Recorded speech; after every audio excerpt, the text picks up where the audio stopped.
Judy, we're so excited to have you on Boardroom Buzz. Hi there, it's great to be here. So is there an insight or experience that you would share with your peers that made you a better director?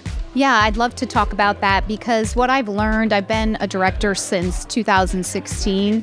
And one of the things I've learned is really focusing on the really effective directors in the room, learning from them. How are they influencing other directors? How are they getting to consensus? Because the transition from the C-suite where you're the boss and you are the decision maker is very different when you're one of 10.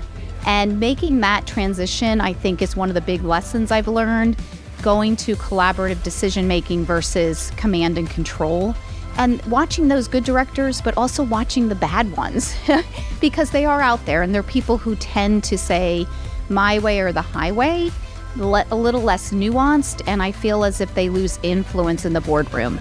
The other takeaway for me has been about preparation. It's really important to be prepared for board meetings.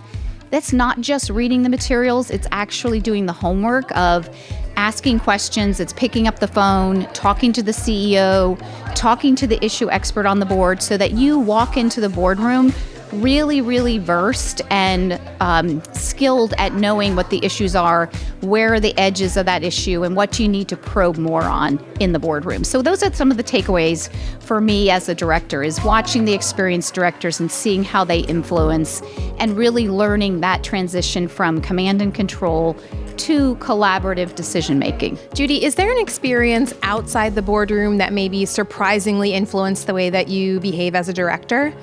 Yeah, that's a great question. I would say being a general counsel in the C-suite for 15 years really influenced how I think about the board's role. As a general counsel, you're in charge of making sure the board gets information, what information they get, and how presentations get to the board. So understanding that when I was on the other side of the table really helped me to think through the questions I would ask in the boardroom.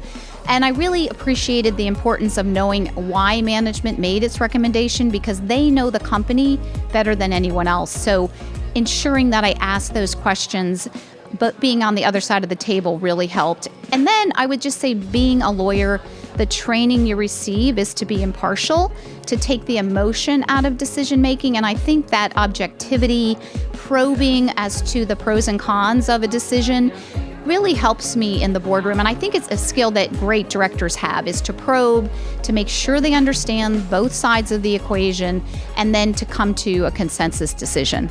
That's great. Thank you so much for being with us. Thank you. It's been a pleasure.